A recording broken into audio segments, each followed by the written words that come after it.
Hunter Biden has settled a tumultuous child support dispute with the mother of one of his children, a child that neither he nor President Biden have met. As part of the settlement, Hunter's agreed to meet the 4-year-old and play a role in her life. This coming after the mother agreed to significantly modify the $20,000 he was paying in child support and withdraw her petition to have the child's last name changed to Biden. While some more specific details remain unclear about the settlement, Hunter's apparently going to give the girl some of his artwork, but the White House not commenting on it. There was a story in the New York Times over the weekend about Hunter Biden's daughter in Arkansas. Does the president acknowledge this little girl as his granddaughter? I don't have anything to share from here. The president's been pretty candid about the personal issues in his family, and so far the Bidens continue to say they have 6 grandchildren, not 7. Kiran Chetry, is this a real issue, or is this just a media-invented one? I mean, we don't invented because we don't know what goes on behind the scenes. I mean, you know, it's a little bit of an awkward situation. So you have a mistress, right, who the baby was conceived out of wedlock. He denied that it was his. I think it was more than just out of wedlock. I think it sounds like it was, yeah. Right, but either way, how awkward. I mean, as grandparents, you know, I mean, there are people who can't even see their grandchildren or don't have much interaction at all with their grandchildren because of divorce, let alone a situation like this. I don't know.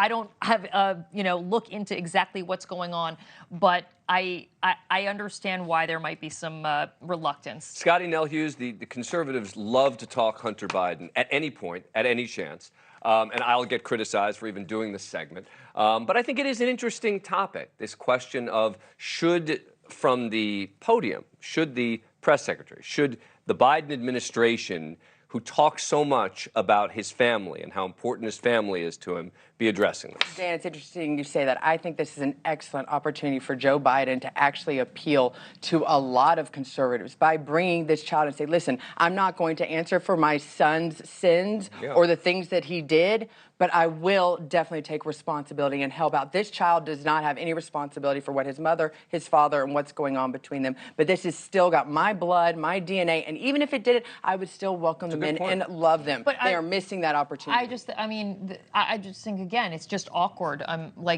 Is the child better off being brought in, you know, and sort of you're kind of like the grandchild, but not. Welcome to the Easter egg hunt. Welcome to the Halloween party. I mean, they're not. I think you look cold and cruel if you criticize that child. I think not the child, of course, not the kid. No family in America right now doesn't have skeletons probably in their closet or issues that somewhere didn't happen along the line. Yeah. So at this point in the idea of forgiveness and reality shows that we live in, I think this is a great opportunity.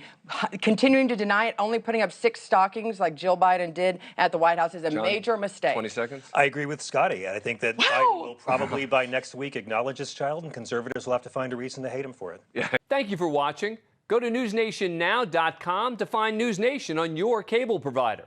And don't forget to click the red subscribe button below to get more of News Nation's fact-driven, unbiased coverage.